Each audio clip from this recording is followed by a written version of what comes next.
Hello, everybody, and welcome to Drop In, Drop Out, a podcast where a mix of gamers come together to talk about video games. I am joined today by my co-host, Cognitive Clips. How are you, King? Hi, I'm good, King. How are you, King? Very, very well. And a special guest, because we're talking all things Halo today. Please help me in welcoming twitch.tv/Heroic Headgear. Thank you. Phenomenal intro, Jake. I couldn't ask for better, really. I do what I can. Now, I'll preface at the beginning of the show, because we were talking about this in the pre-show. If you're not following on twitch.tv/dropindropoutpod or going to dropindropoutpod.com to find us across the internet, we shoot the shit for 15-20 minutes before we actually do the intro here. So if you want to watch that, you got to go to Twitch and figure it out. However, what we were speaking about was like naming conventions on the internet. And I'm joined by Cognitive Clips and Heroic Headgear. And in a streaming situation, it's sometimes difficult to refer to someone by their name. But on a podcast, we got you for the whole time. So if you're listening and liking and subscribing on YouTube or your favorite podcast app, if you hear me refer to Cog as Jordan or Heroic Headgear as Nate, or myself as Jake, but I'm Jake Twitchin' everywhere, you know what's going on. Fellas, it's so good to have you here. We're going to jump straight into things because today we are talking all about Halo. The release of Halo Campaign Evolved is imminent. I'm very excited for it.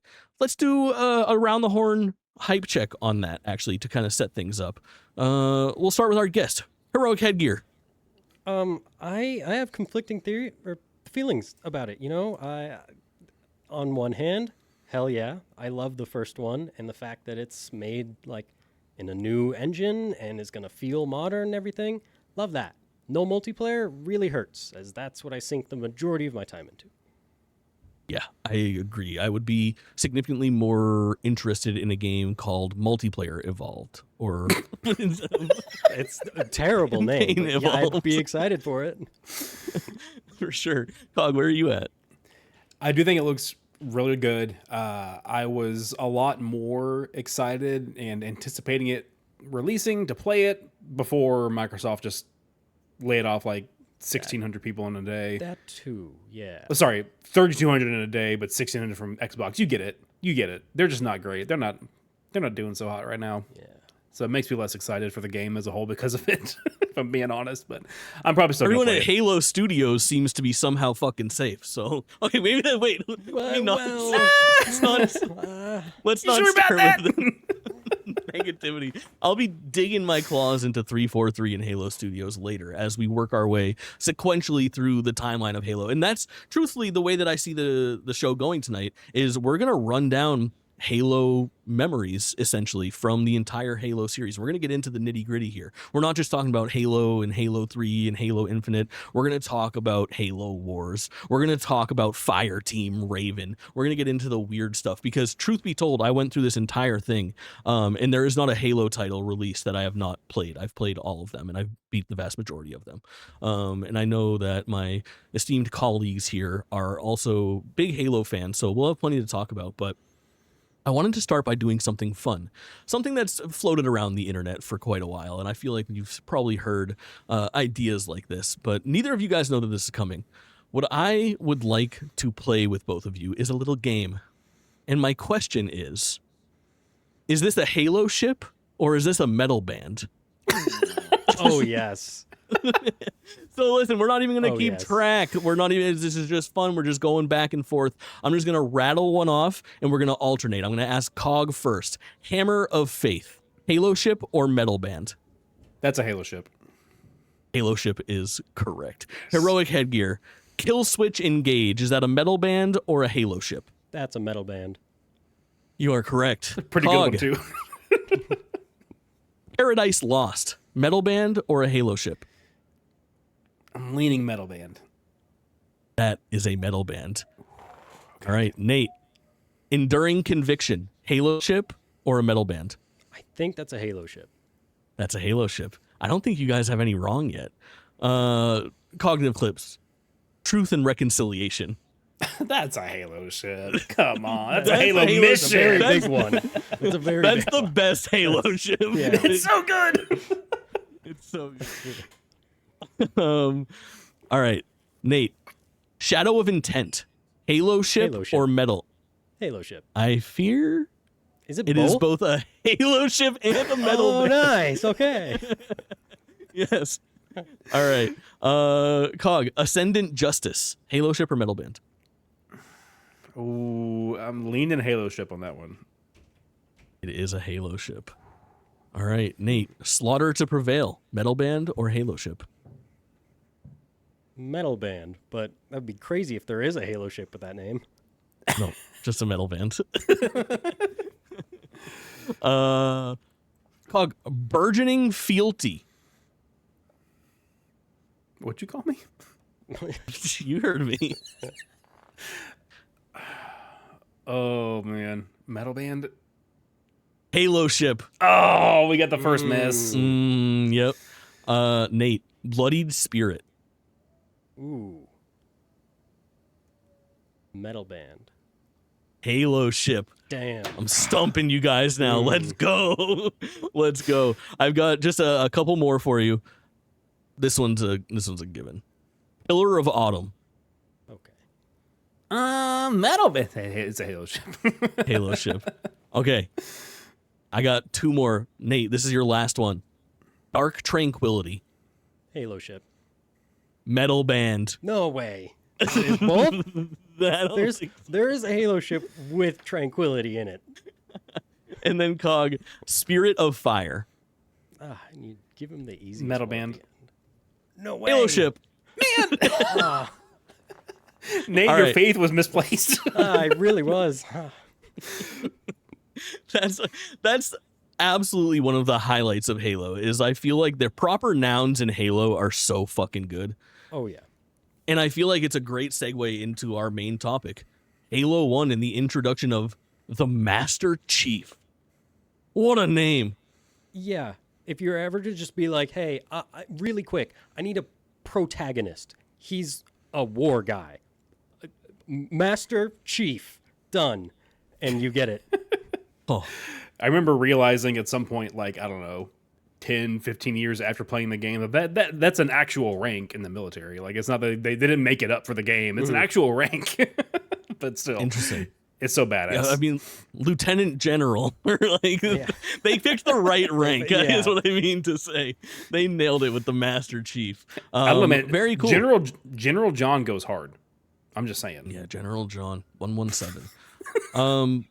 Cog, earliest Halo memory. Does it stem back to Halo 1? Did you play Halo 1 on the original Xbox? Yes, we did. We got an Xbox maybe like within a year or so after they first launched, and Halo was definitely a big part of that. We had the whole, going to our friends' places or our cousins' places, like lugging the Xbox and an Ethernet cable for the LAN parties and whatever else. Man, we were all about that life back then. Man, it was something else. Very good. Very good. Heroic Headgear, what about you? So, just a reminder, I was born in 2000. Oh, right. So Yes. you didn't play it So- on launch. So, I was an infant. So, my experience with Halo 1 doesn't come until the 360 era. Okay. We'll circle back to... Well, no, that's not true. We'll keep you involved, but my history with Halo 1, as far as like the 2001 iteration of it, is the dawn of something so special for me. It's basically, for me, it's the dawn of like multiplayer gaming. And I had dabbled with like some Counter-Strike prior to that and GoldenEye on the Nintendo 64, but never did I have like my gaming identity associated with a video game series as much as I did with Halo. Like Halo and Halo LAN parties and playing Halo single player and playing Halo split screen to literally like train for these LAN parties that were competitive. There was a couple at like local gaming stores and then some put on by like groups of friends that I was in where they were full like 16 player, everything all hooked together to get the maximum 8-on-8 Blood Gulch rounds going. And it was unbelievable. It awoken something in me, and it would make me a massive fan of console shooters in a way that I wasn't prior to that. Like I like GoldenEye, and I played GoldenEye and Perfect Dark, and I had a good time with those games, but never did I really care for like the first person shooter genre before that. I wasn't into like Wolfenstein or Quake, the Unreal Tournament as far as like arena shooters go. It was Halo for me. Really, really important game. Very, very cool stuff. Did you guys dabble in multiplayer at any point, or like a LAN situation, or was you Yeah. split screening? Oh, yeah. What'd you get into? Yeah, definitely. My order I went in was 2, and then 3, and then 1, and then kind of everything else at the same time, and whatever Sure. everyone's down for. So 1 would be the one we would whip out when it's like, let's get goofy. You know, we're like 15, 16, the parents are out. We have 3 Xboxes in the house. Let's Hell yeah. play Halo 1 and take shots on like wins and stuff. Fuck yeah. The Halo pistols only. Oh, Yep. Mm-hmm. so clean. One of the best weapons ever in a video game. I think that's a really good like topic to go into if we were like going to deep dive into some of like the iconic weaponry of Halo. Halo 1 is a great place to have that Oh yeah. kind of conversation. So, Cog, do you have a specific gun from entire Halo series is fine that you are a fan of? When they brought in like the battle rifle and stuff for 2 and 3, that was incredible. But I still remember this crystallizing moment. I cannot remember. So Blood Gulch obviously is like one of the bigger levels, and in Halo 1 there's just that one and one other. What was that other one called? The icy one. What was that called? Oh, it's not Annihilation, is it? It might be don't think Annihilation. so. I'll look it up. You keep talking. Okay. I just remember this is one of the times we were playing probably a LAN setup at our cousin's house. And we were playing Capture the Flag because obviously that's like the best mode. And I had the rocket launcher and I was up on the cliffs, if y'all remember these. And my cousin had our flag and was like driving the Warthog back. But I, with my little, 12-year-old calculations, Greg Miller meme, whatever, timed it, like led the shot perfectly with the rocket, nailed the Warthog, and like we got the flag back. And I was like, I will never get better than this. I peaked. Sidewinder. Thank you. Mm-hmm. Thank you. Like the horseshoe style one. Yes, Nate, what yes. about you? Halo weapons. The Needler rifle. That Yeah. being introduced into Reach, and like I like the Needler, but sometimes you want to be at a distance. You have to be real close for the normal Needler. So that to be you get the same effect, but you can do it from DMR range was really cool to me.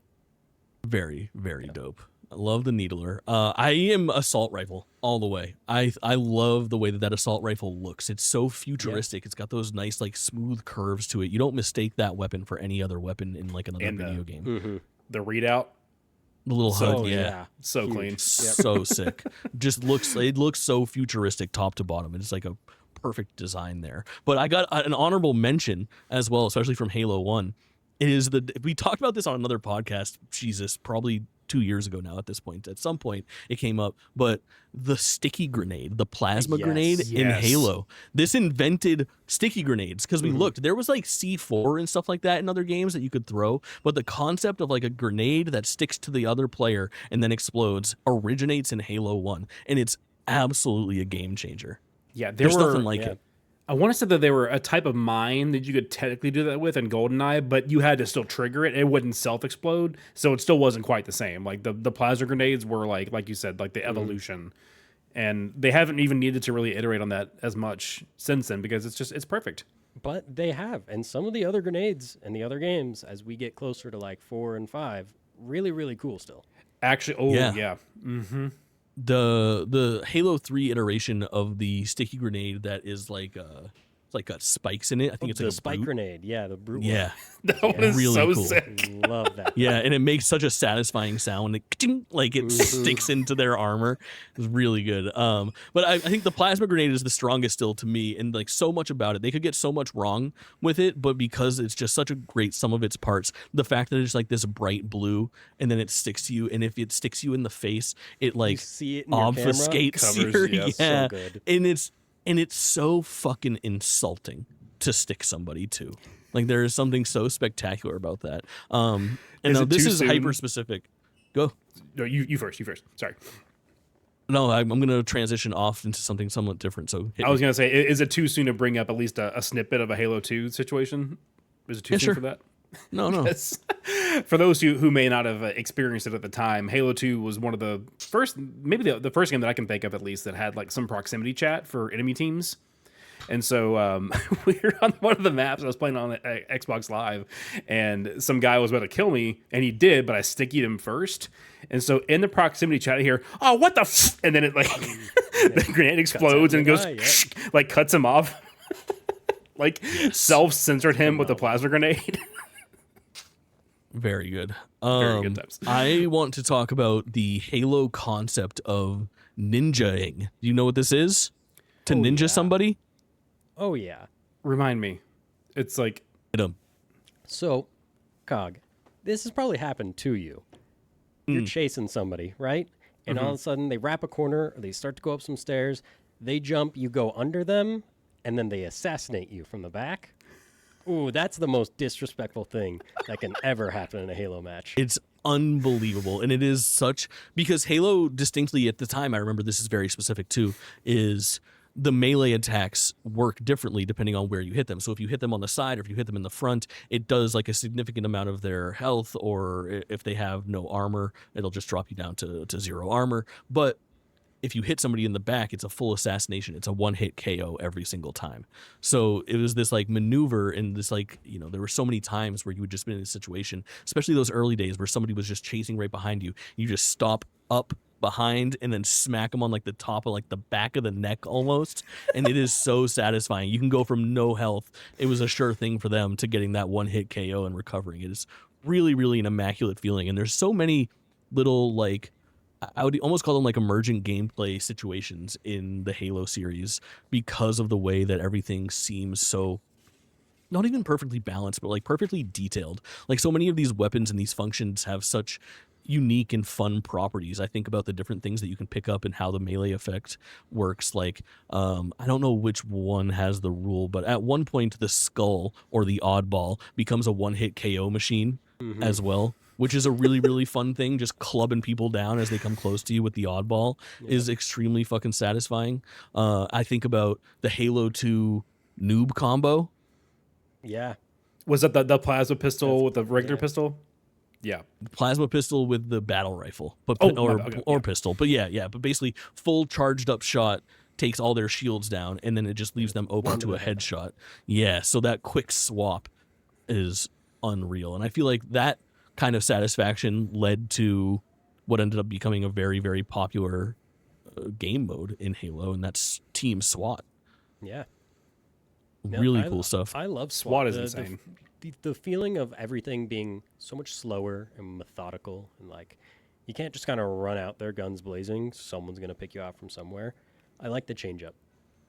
Yeah, I think Halo is a really good example of, as you change the rules and the properties and the weapons that you can bring in, you can have those like vastly different game experiences. But it's not that that's unique to Halo. It's that Halo seems perfectly suited for all of those modifications every time. You know, you could do that equivalent in a different video game, but it never really works the same. It's the fact that Halo is such a tight arena shooter that I think makes that possible. It's just really, really impressive stuff. What about the levels, I guess? What about like the environment? What about the story of Halo outside of the awesome guns? Halo 1 I'm talking about, that we're about to get into with Campaign Evolved once again. Let's talk about that segment of it. Anything come to mind? Anything that you're a big fan of, Cog? I feel like the first game was so, like, it was iconic for a lot of reasons, but I feel like that story, like with the different levels and like the events that happen in the story, was like, they almost never topped it really. Because, like, it was just... excuse me. My God, that was terrible. I apologize to everyone's ears.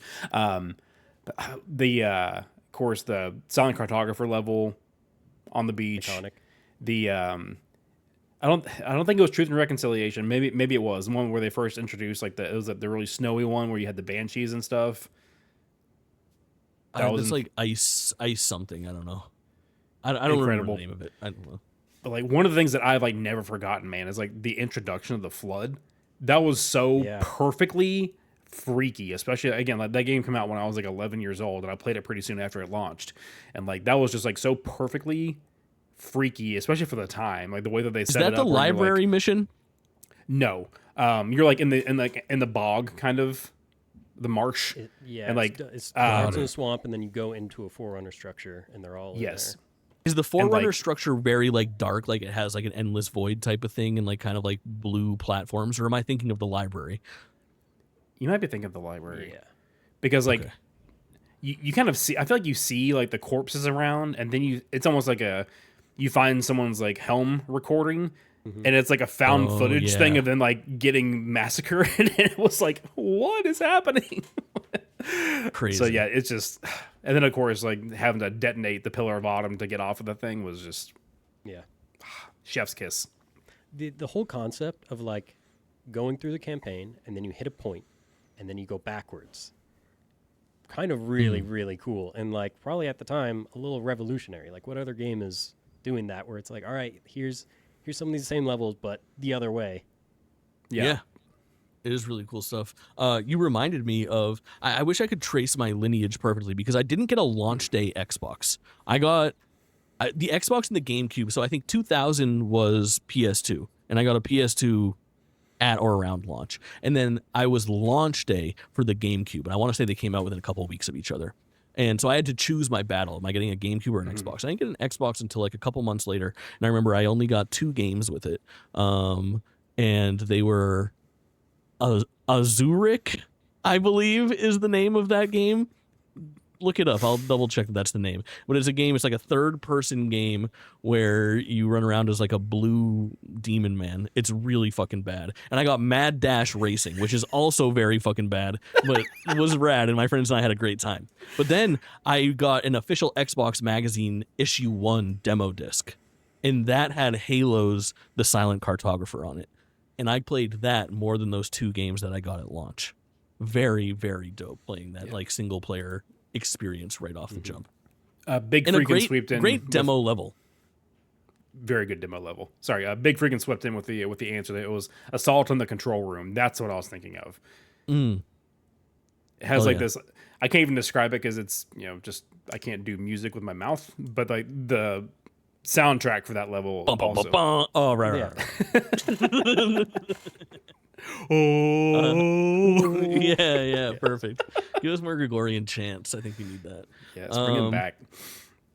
Yeah, and listen, I think the way that I see this going is we're doing a great job with the conversation. Feel free to loop in other Halo stuff that's like subsequent, but we'll just use these games as like a guideline to kind of guide the conversation as we get there. So don't feel like you can't bring up something from Halo Reach if it's pertinent to the Halo 2 conversation that we're having. Feel free to go off the rails there.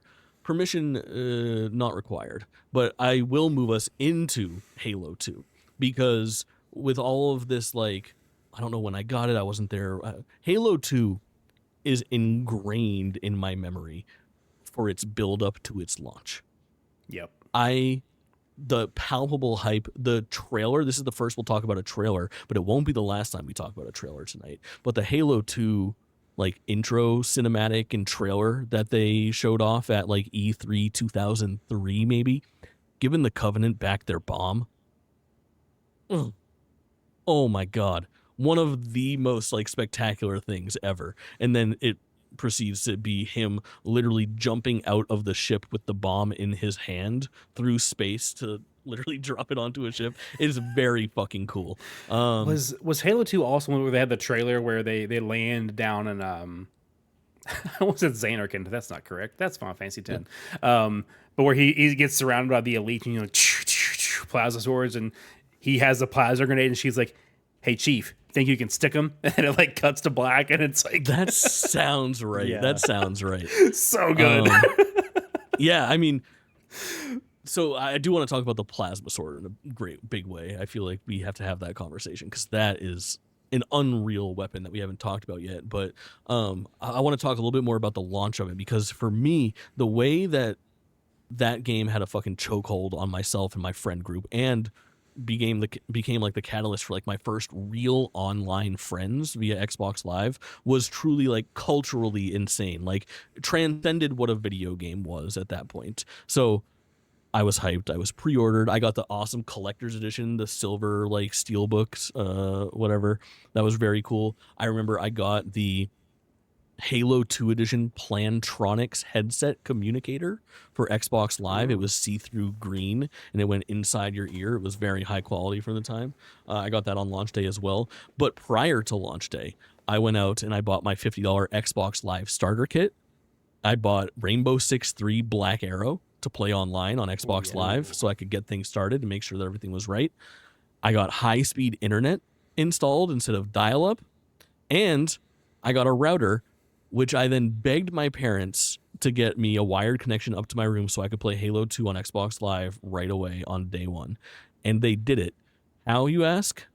By running an Ethernet cord out my second story window and in through the first story window.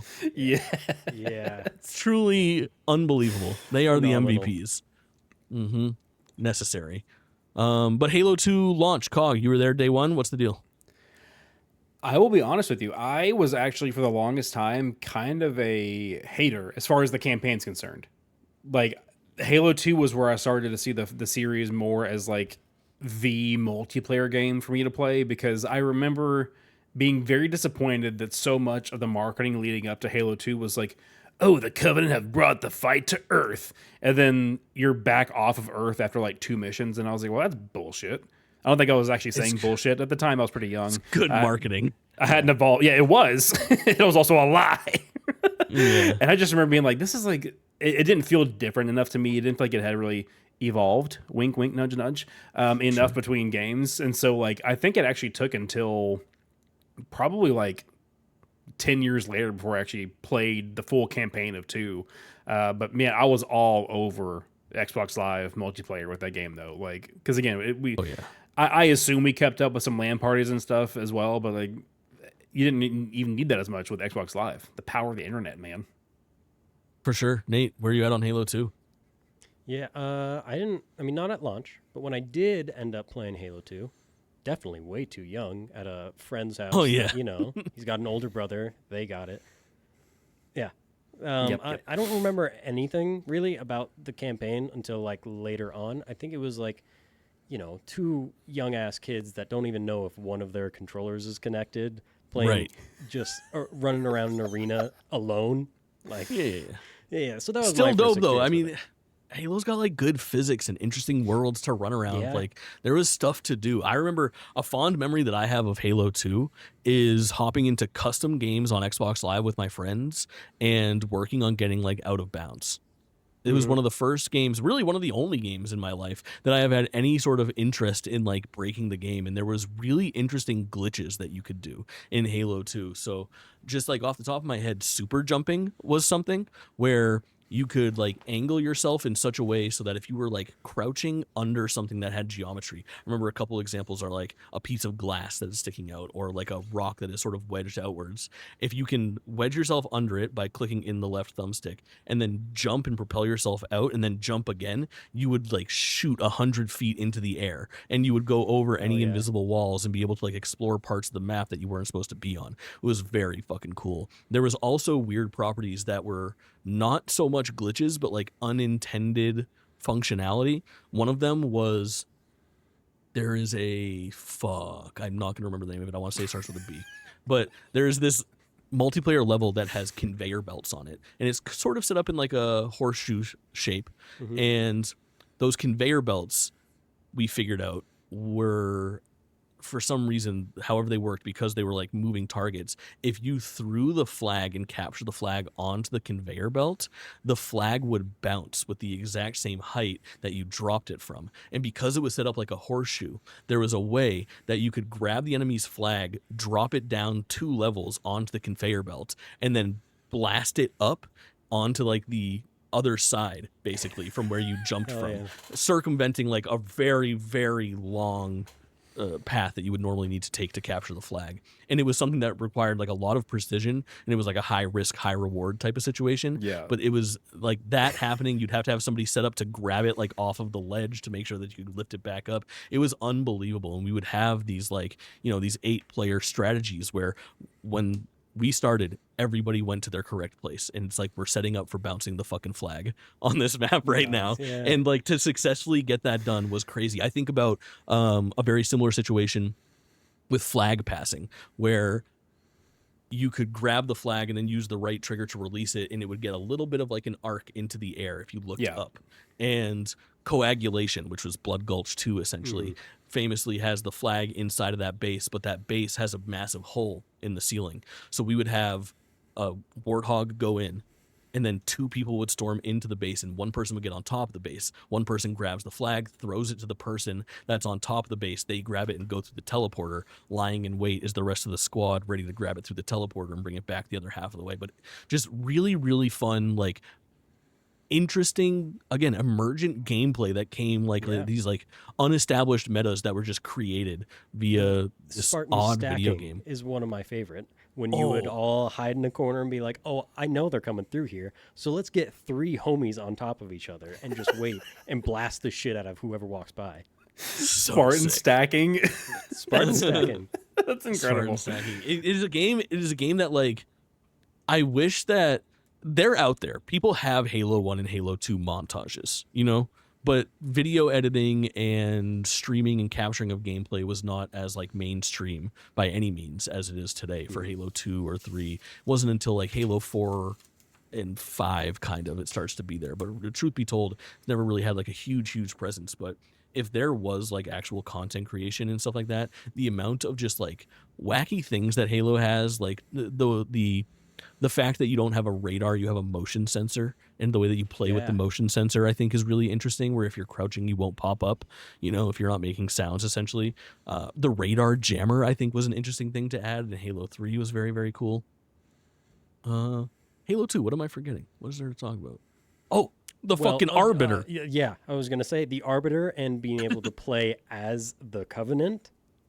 Keith David. So fucking sick. That character customizer in that to kind of have your own identity was very cool. Did you guys play, when you play multiplayer, do you play as a Spartan or do you play as one of the Covenant soldiers? Oh, I switch it up.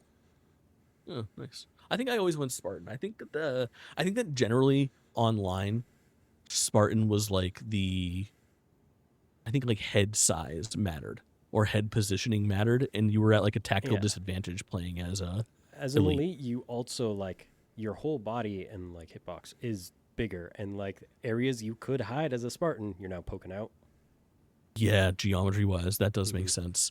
The other thing I guess that I really want to talk about for Halo, and I'll let you guys have another shot at it too, for Halo 2 in particular, is the influence of Halo 2's like online infrastructure and UI, which essentially would go, if you look at Halo 2's menu system and the way that you were able to set up like profiles and view people's stats at the touch of a button, their post-game lobbies and breakdowns, the badges and like the achievement system basically that they would have at the breakdown at the end of every match, the way that your friends list worked at like the touch of a button to add people to parties and remove them to parties and just have like these fully flexible options would basically dictate what modern console gaming looks like.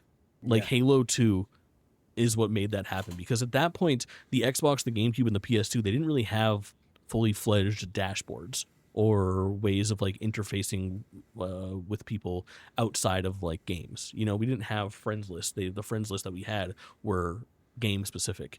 Halo's was so fucking good that they said we should just use all of this stuff across our entire platform. And the Xbox 360 is basically like the original like dashboard that had the blades and stuff like that, but their entire friends list and lobby system is built off of the back of Halo 2's system. Those 360 blades, man, they were incredible. Like such a good like main just console menu design. I know it's not what we're talking about tonight, but man, that was peak. No, it's I still use my Xbox 360 a decent amount just to play like retro games and original Xbox games that are backwards compatible. It's got much better compatibility than any of the modern Xboxes.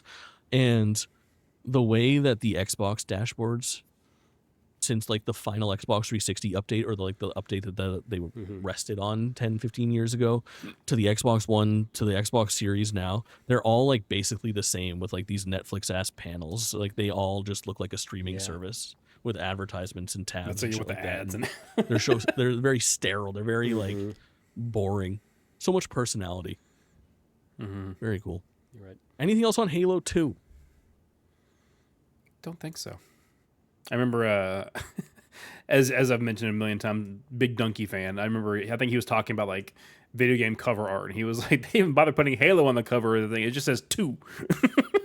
At least the steel book, it was like the half Halo ring and then just a 2 inside. Yeah, it was just Like, a 2. You're you right. so you're right. good. And it has like a slip cover that said Halo, but everyone lost that. No, That thing tossed was it more. terrible. Like, tossed it. True. My Halo 3 journey begins before Halo 3. It begins with a purchased copy of Crackdown for $49.99. Does anybody know why? Demo. No idea. No, not a demo. The beta. The Halo 2 beta. right. Halo 3 beta, sorry. The Halo 3 beta was exclusively available to people that purchased Crackdown for the Xbox 360. And let me tell you, the best investment. If they should have just sold that beta for $50 with a free copy of Crackdown, so more people got to play Crackdown. Which, by the way, is fucking sweet. Crackdown, It is. Crackdown I liked 1 is Crackdown. amazing. Yeah. It's so sick. But if you had the Crackdown disc in there, you could download the Halo 3 beta. And I think eventually there was a second beta weekend that was maybe free. I don't remember the logistics, but all I know is that I had Crackdown and I had the Halo 3 beta, and the Halo 3 beta was fucking transformative. I remember playing on Snowbound, I think is the name of the level, 2 Covenant bases, like purple bases in the middle of like a snowy field believe that's with it. ghosts and warthogs and shit like that. And I think it was only 3 maps at that point, but truly unbelievable. Like the use of the gear that you could pick up, like the bubble shield, which you guys remember that Yeah. Halo 3 trailer with the bubble shield? Oh yeah. Fucking I think so. worthy. Really, really slick. But yeah, Halo 3 eventually comes out.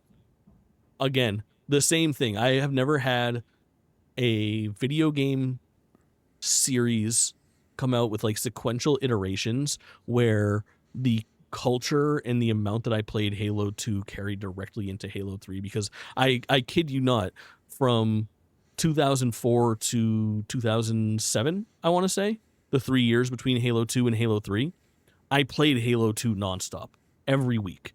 Like, I was so into Halo 2 that everybody that I was playing Halo 2 with at the time, we were just counting down the days, and everybody hopped on the Halo 3 beta, and then we went back to Halo 2, and then Halo 3 came out, and everyone went from Halo 2 to Halo 3, and it was the exact same group of people. It was my exact same clan. It was my exact same friends, and everybody just continued playing. It was unreal. Halo 3 memories. Let me start with Nate this time. Yeah, again, way too young to be playing it, but boy did I enjoy it. 2007, Halo- you're 6 now, or whatever. Yeah, 2007 I would be 7. Yeah. Okay. First campaign I played and like was kind of cognizant of, and it was one that it would be me and my homie Hunter that I would go to his house like basically every week, and we did it at the slowest pace possible because again, children, so it would be like maybe get a mission done every time we see each other. So that was one that it was dragged out very far, and I didn't actually like get back to playing the entire thing and like having it all in one condensed playtime until I was 13, 14. Yep, makes sense. But yeah, I mean, that's the right age to start getting in on Halo. And it was one of those games that the parents would see and they're like, oh, should they be playing shooty games? And it would be, it's aliens, it's blue blood. It's Aliens. Aliens. Cog, Halo 3 big for you? Again, it was one of those weird ones where I remember playing it, and I can't remember if I like really jumped into the campaign right away or if I just stuck to the multiplayer again for a long time. But I did remember enjoying the campaign quite a bit once I actually got to it, especially that final mission, like driving through the crumbling. Oh yeah, that's 3, right? Where it's like, I think that might be.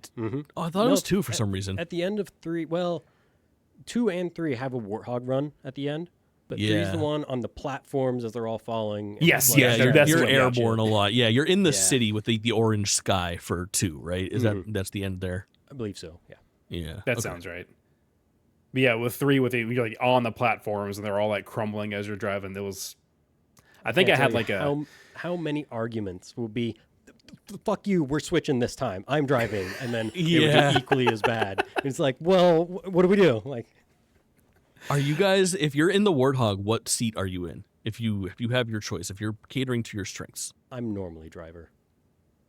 I like to drive, and I also like to be the gunner. I'm not really a passenger princess in the Warthog. You know what I mean? Like I am a passenger. No, I'm just kidding. I love driving. That was like in my clan, I was always the driver, and I was also the designated ghost user. As good as I was at driving a Warthog, if the Warthog was needed for like strategy, I would take the reins. But I was looked to like. It was to the point of like, I got their ghost, and they're like, bring it to Jake. Like, Nice. And I would just go Yeah. on like insane like splatter fests and get like the crazy kill streaks that had different names for them when you hit like 5 and 10, as opposed to just like, kill. You haven't even talked about the Halo announcer yet. Fuck. I mean, Yeah. honestly, if I heard the words Jake and Splatterfest in the same sentence, I would not have assumed Halo. I would have assumed something You'd be else. tuning into twitch.tv/Jake Twitchin on the 23rd for Splatoon Raiders.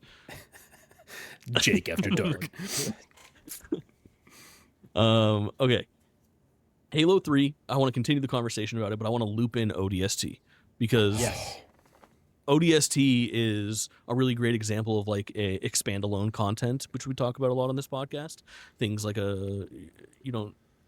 you could just go out and buy Halo 3 ODST, but it's also like a kind of a glorified DLC that you see used a lot. Great reuse of assets, obviously, in something that was already very popular. But I think ODST also stands on its own in a really big way, not only as a multiplayer suite because it was a 2-disc set where you could just put that in and get the whole Halo 3 multiplayer with the additional content that had been released up until that point, because I think we had already had DLC for Halo 3, but this included that DLC and like a final bundle and influx. Like this was the one disc that you needed for everything to run on. But Halo 3 ODST for me is, I think, the best Halo campaign. Yeah. It is It's up top there. top 2, top 3 for sure. Top 3 for me. Yeah. It is. For the long, I still kind of stand by it. Like, I think that, I'm sorry, like, Master Chief is a cool character, but he's not a very interesting character. I'm just gonna say it. Like, I feel like Infinite gave him a little bit more of a personality when he's like trying to, kind of help the pilot guy with his woes or whatever. But like, just, I don't know, ODST and playing through that, I was like, this is what I want from these games. Is like a really, really cool story with like much more interesting to me characters, and plus that score, man. The ODST soundtrack, absolutely insane. Deference for Darkness, are you kidding me? Oh. Elaborate on that, Heroic Headgear. No. In fact, I actually... That's all, folks. See ya. I'm sorry. I will admit I was reading chat for a second, and I You're good, dude. missed the last 5 seconds of what Cox said. Right, I'll take it. I appreciate your honesty, King. Very good. Yeah, I think what Cog said about the music in Halo 3 ODST is a part of why Halo 3 ODST is so cool, and its atmosphere. I think that the music itself is good, it's cool, and I think that the environment is good and cool, but it's when you start throwing all of those things together and then you put yourself, I think, is it New Mombasa? Is that where it takes place? Yes. Yeah, so New Mombasa itself acts almost as like a hub world. And if you haven't played a Halo, let's pretend you're 45 minutes into a Halo podcast and you've never played Halo before.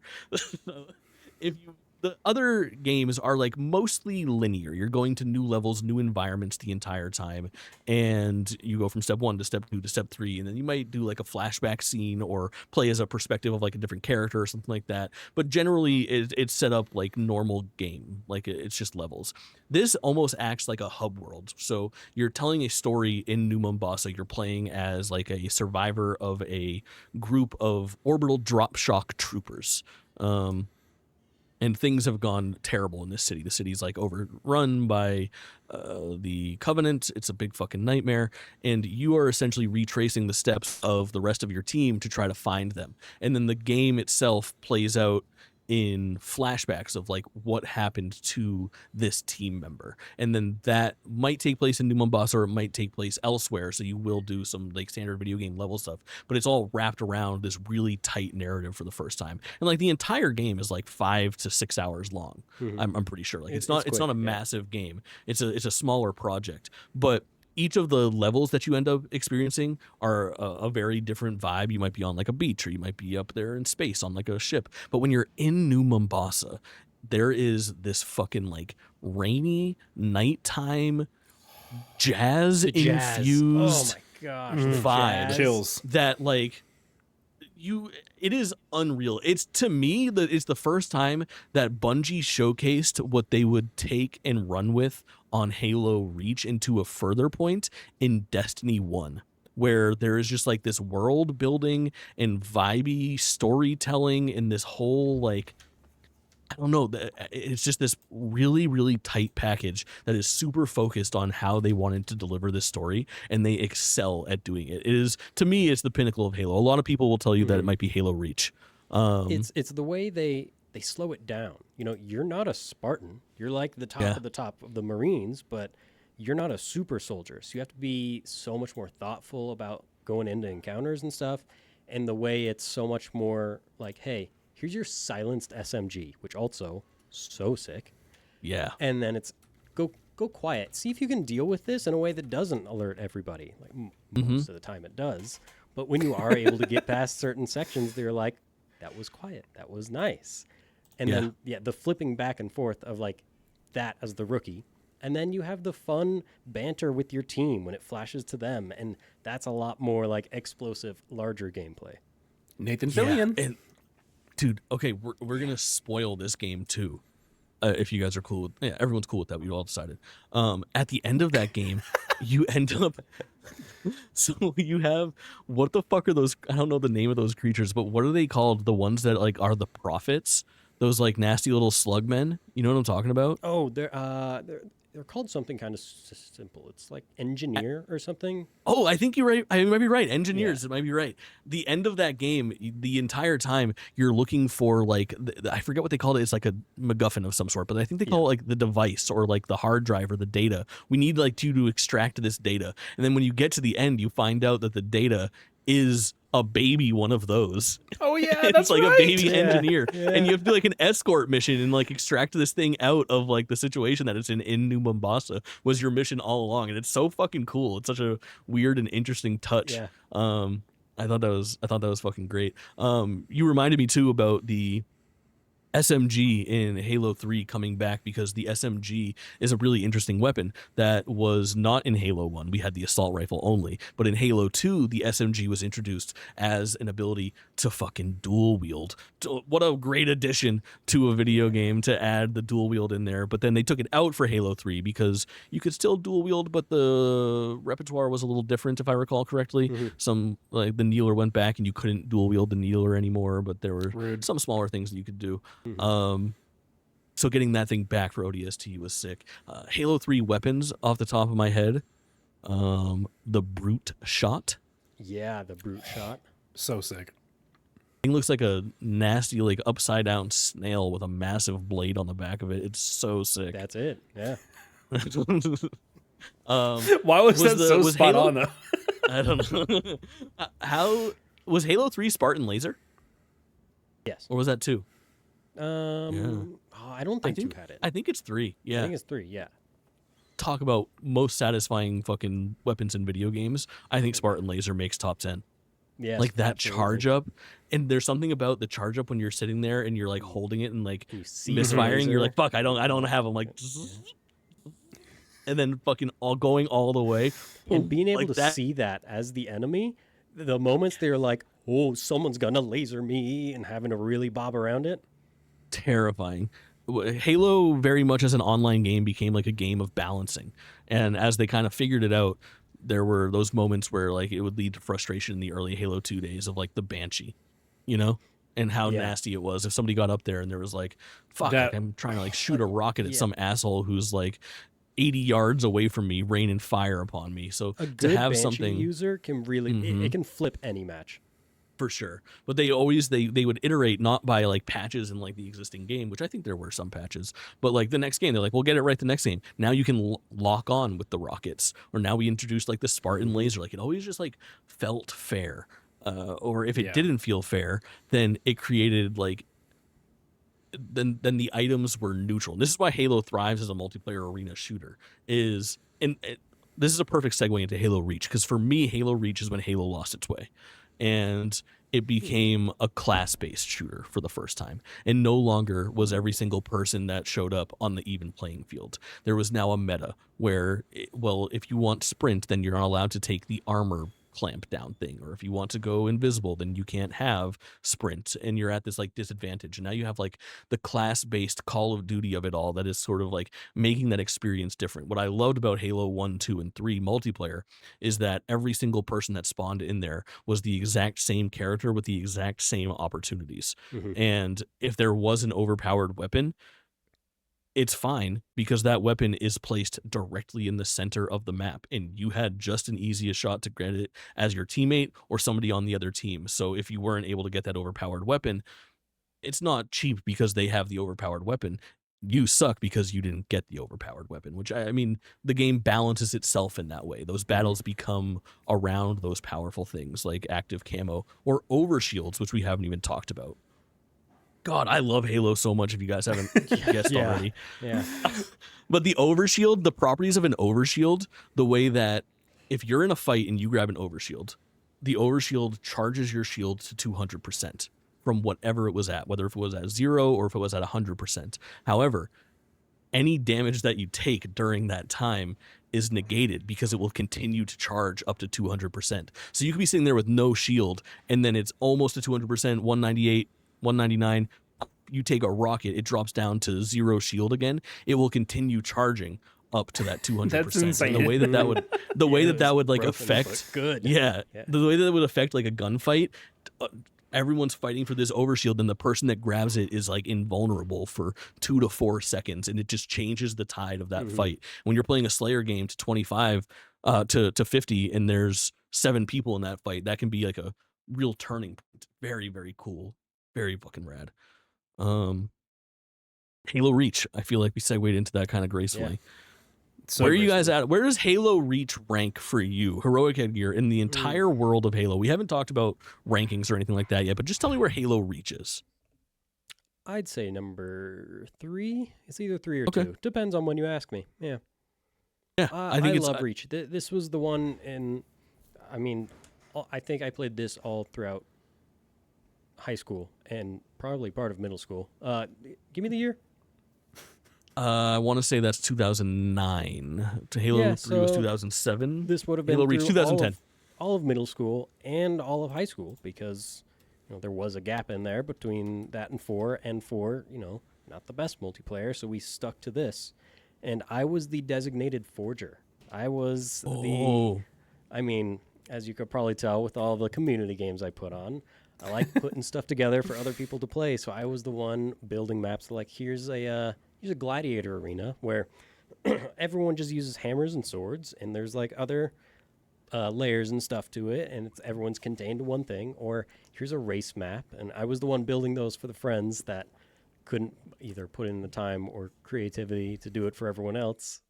Or there was, before it really blew up, of being able to like download other people's maps. I've thrown them out there. And then, hey, let me interrupt you real quick. Perfect time for you to plug where to find you, if that sounded interesting. Go on. Where can the people find you? Heroic Headgear everywhere. Everywhere. Easy Twitch, as that. TikTok. I'm starting a YouTube. Nothing's there yet, but there will be, maybe. Maybe by the time you're hearing this, you click in and there's a Heroic Headgear YouTube channel. Get in on the ground floor, y'all. Very dope. Very dope. Cog, where does Reach rank for you? Probably number 1, honestly. Again, I had that mentality that still holds mostly true of like the most interesting Halo games to me were the ones that Master Chief wasn't even like the main character of. And I just thought that there was any story that is going to end badly from the start. There's just something about that like really like, I love it. I fucking love it. Like, and so to know, like, for anyone who wasn't like a knower of the Halo series up until that point, like, you heard a lot about the fall of Reach. I think that's like one of the first things you hear in the first Halo game is like, oh, Reach fell, or we just escaped from Reach, blah blah blah. So you knew that like Fall of Reach was like the name of a book, a novel or something It like was, that yeah. too. It was. Do you remember, Nate? What the exact dialogue was in the opening of Halo? Because I'm pretty sure they mentioned it in like the opening of Halo 1. Yes, they definitely do mention it, and like I think that's what sparked Halo Reach. Yeah, as a it's game like the of, everyone catalyst. being like, okay, we want to see that. Like, Yeah, and I think that I'm pretty sure in ODST you can find graffiti that says "Remember Reach." Like you like heard about it all up until this point, and now you're like, oh, I'm gonna play this story of this like doomed from the start, squad that's trying and gonna fail basically. And there's just something that's really narratively compelling about that for me. And the characters are really cool. The whole squad is awesome. the squad The being, gameplay like, itself was like basically a team and a family. Like you're coming into this as a new guy, and they all have this rapport. just like ODST. I Now just that you mention remembered it. when you said remember Reach, I just remembered that ODST had that fucking Destiny Awaits Yeah, poster. You remember that? Yeah. Like the Easter egg? Oh, And it had like right. it had like the Traveler and everything. Like they were cooking Destiny already well into this time.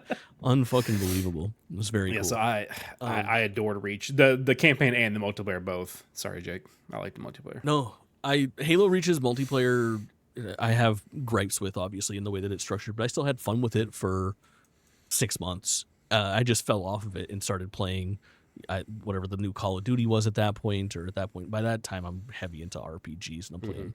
Yeah, I'm probably on my DS playing fucking like WarioWare Twisted or some bullshit. oh yeah. But I think Halo Reach gets points back in its campaign. I think Halo Reach's campaign is masterful, and I truthfully have only played it once in my life, but I think about it often, and I think about Yes. there's one I can only remember one single thing about Halo Reach's campaign. What do you think that one thing is? Either of you, go for it. Is it Emil's "I'm ready"? How about you? Nope. Because is it? one of the coolest like deaths of a hero, though. Oh, maybe it is. Wait, no, it's not, because I remember it is a death. I was gonna say, was it is her name Kat? The one that's like, It's Cat that gets like Oh. unceremoniously just sniped in the fucking head. Yep. Right? Is that the one that goes down like that? Yep. And I It think is. I think it might be the first one, the first like main. Yeah, I'm I not think she's positive, the- but I think she's it's the first one to go down, main yeah. Reach squad death. And No, wait. I remember Is it George before that? maybe I just remember it being Can't remember like the order of it, yeah.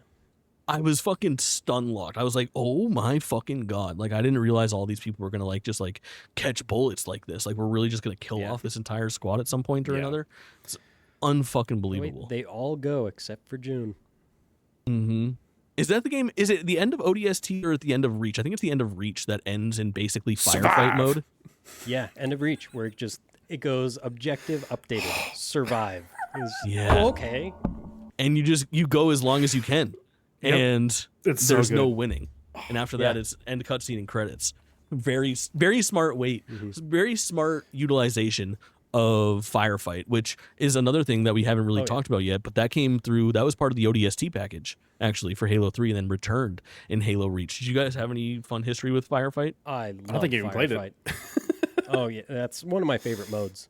Any Yeah. horde-based thing, and especially because in Reach, there was a huge amount of customization. Where going in, you could say what type of enemy drops in on each round, and like certain permutations cool. of like, oh, you can do a timed one, and if you get this many kills in a timed one, you get special weapons. Interesting. It was so expansive in like what you could do going into it to make it different every time. How have they not? Well, I can tell you how they not, because it's run by fucking Halo Studios. But how is there not a like co-op roguelike firefight mode? Wouldn't that be cool? How does that not exist? I mean, there's got to be other games that like I'm pretty sure that's like that's like what Risk of Rain is or something like that. You know, I don't actually know what Risk of Rain is, but I'm assuming it's something like that.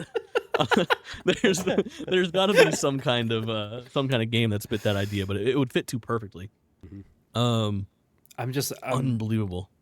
one last thing on that. And I'm such a sucker for like a really good objective updated type of thing in a game. Like I don't want to say another one that I'm thinking of because Jake just purchased this game recently. But there are some good ones out there. That game, PS2's Playboy the Mansion.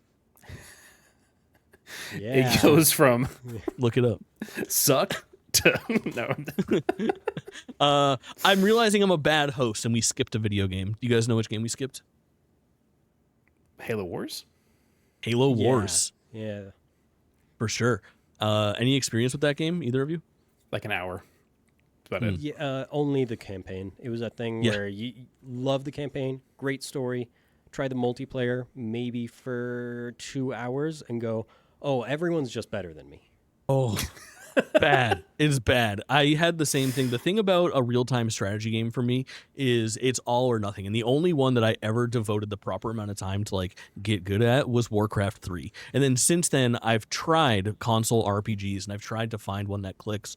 Closest I ever got was Halo Wars 1 and Lord of the Rings Battle for Middle-earth 2, where they felt good on a controller. It made sense. And I remember that game being like a pretty nice technical showpiece back in the day. And if there's anything that I can say for it, it's that Halo Wars looks really good to play and feels authentically Halo.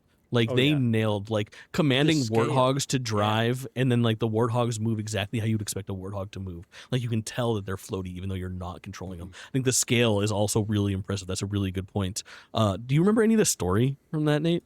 Yeah. So it is the Spirit of Fire. And they're a crew that end up getting to the Ark, I want to say. And That sounds right. it's a Halo game. They fight the Covenant, stuff goes down. The coolest guy, General Forge, I want to say. That's on the nose. He was a really cool character. Couldn't remember that much except for like the few really good Blur cutscenes of him fighting elites. Oh yeah, Blur is that studio, right? That does like they did like the Assassin's Creed Revelations trailer that everyone always cooms over, me included. Yeah. Those are really fucking strong, and I think those started with like Halo 3 as well. That Bubble Shield trailer that we talked about was also that same studio. I'm pretty sure. Are they Really, the same really good studio that fucking sings Song 2? Is that the same studio? No, do you know that the lead singer of Blur is also the lead singer of the Gorillaz? Gorillas! Yeah. Yeah. Which I actually did not know that until like 10 or 15 years ago, and I was like, what? So Halo Reach comes and goes and ruins the Halo franchise. And then... I'm sorry. Hello. My bad. I didn't mean to make my co-hosts both physically recoil there and make funny sounds. Reach Coil? I don't know. They leave and they start working on, or they continue working on Destiny. They go independent for the time being before they get tossed around like the fucking Salad. All right. There it is. And a new team is formed. Yes, of course. 343 Studios. 343 Industries. 343 is formed to take over the Halo. And the inaugural fucking move is, of course, remake Halo 1. Which you'll never guess what happened after the 343 became Halo Studios. They decided they should... That's exactly right. Unbelievable. But I do think that there is redeeming qualities. They've done it right once. I think Halo Anniversary is kind of a nice little package, and it has the one feature that we're all going to talk about. Who wants to talk about that feature? Is it the Pog does.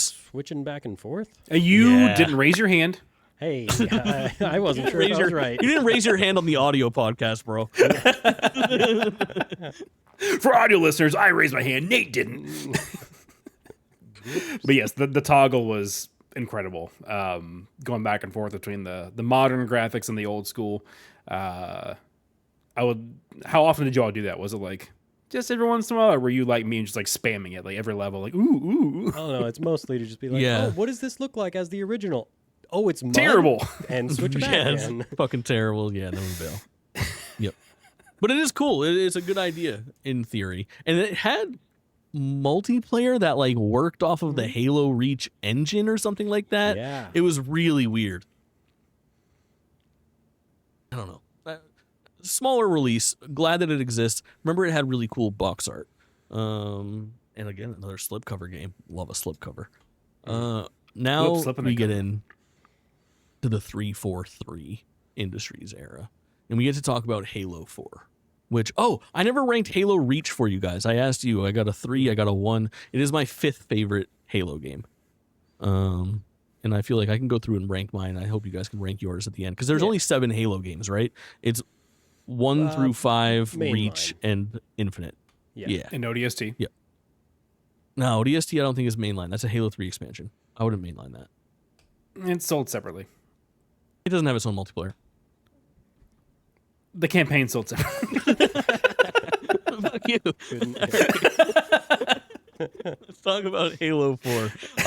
This is a game that I do not like. Actively do not like. However, in the beginning of this podcast during the pre-show, I said, "What's the pulse on 4 through 6 here? You guys got much to talk about?" Cog said, "I got some." Nate, however, said, "I'd love to talk about these." So, Nate, take it away. Halo 4.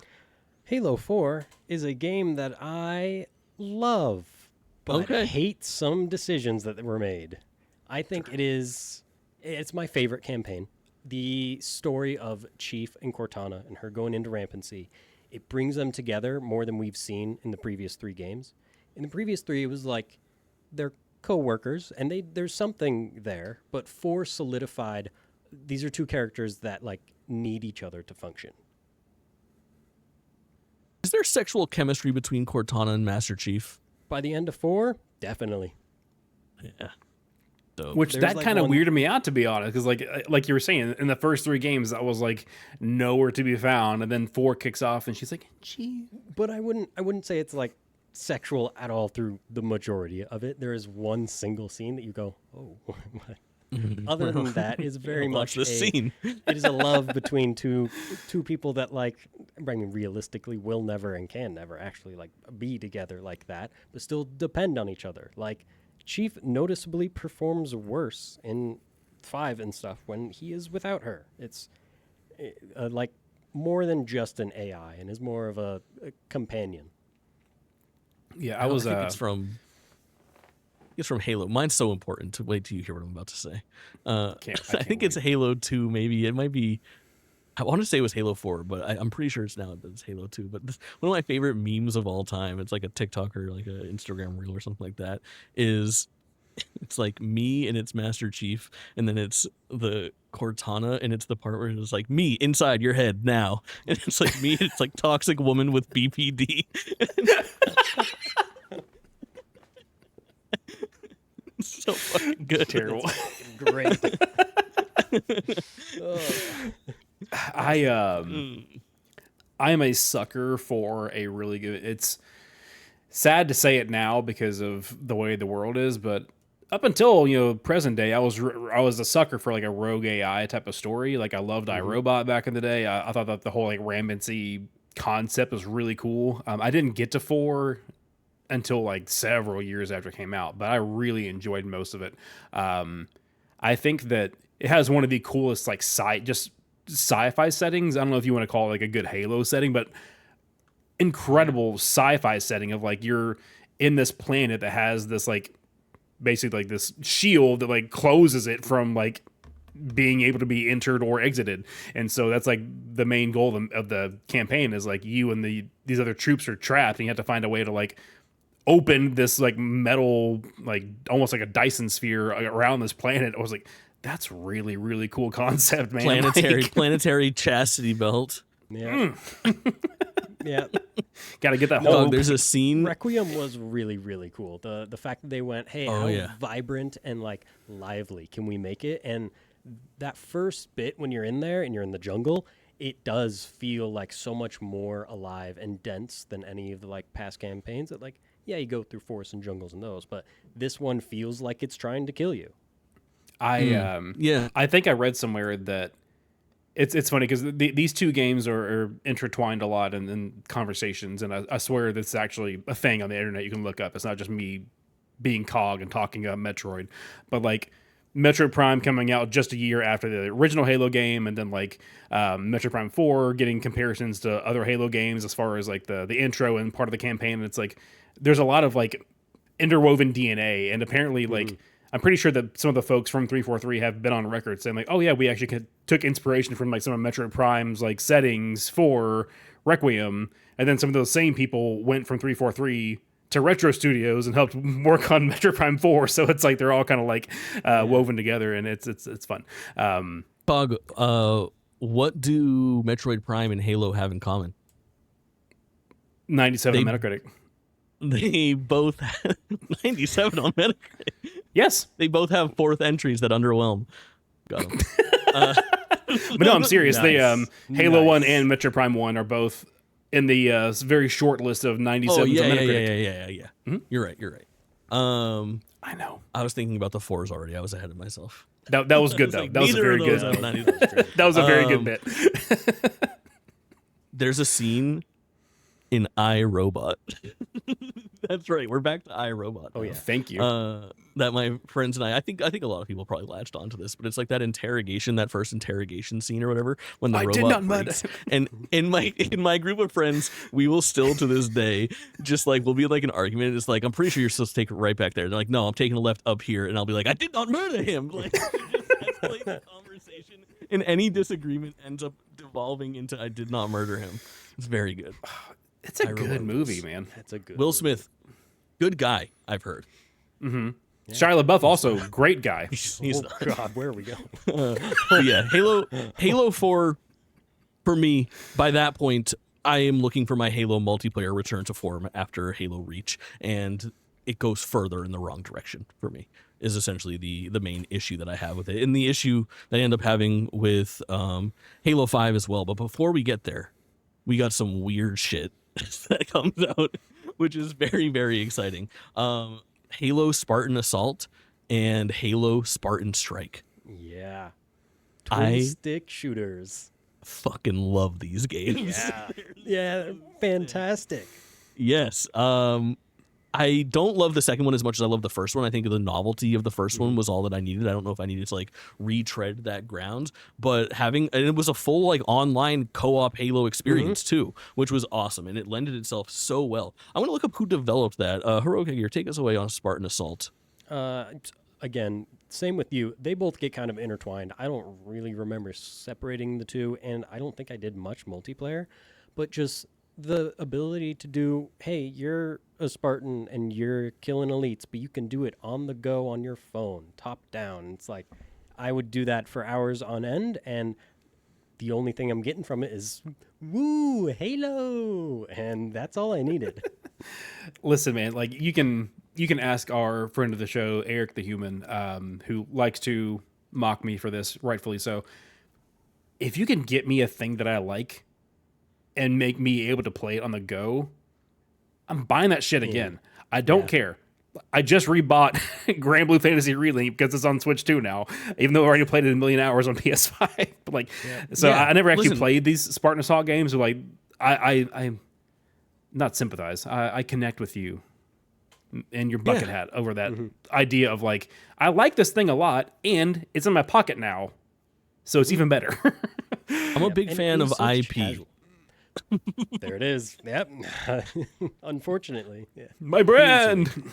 I was talking the other day about like how The Matrix 1 is a perfect movie, and The Matrix 2 and 3 are maybe 7s, but I love those movies, and I'm glad that those movies exist. And I think that in those situations, it very rarely does like a franchise like that take away from that experience. I can still compartmentalize my feelings for The Matrix 1 versus my feelings for like the Matrix franchise, and I don't think it like hinders it in my brain. Like Halo 4 and 5 and how much I dislike those games doesn't hurt how much I like the Halo franchise because of what the Halo franchise has done for me historically. Like, I love 2 and 3 so much and Halo 1 so much that it doesn't matter what you do to it. And I would rather have more shots at getting it right again. I would rather have like another, it happens to me with music all the time where like a lot of my favorite artists are aging and they put out projects that aren't so good anymore. Yeah. But like, they're trying, and every once in a while I hear a song that reminds me of what used to be, and that goes a long fucking way. And I mean, more opportunities here in the future. But I think we can move over to Halo 5, which to me, if there's one thing Halo 5 does well, it's the fucking announcement for Halo 5. It's the sand trailer, right? And it's like, it's got the piss filter on it. Obviously, it was that time. But it opens up and it does the thing for like, it's like a 2-minute trailer, but for the first minute and a half, you're like, what the fuck is this game?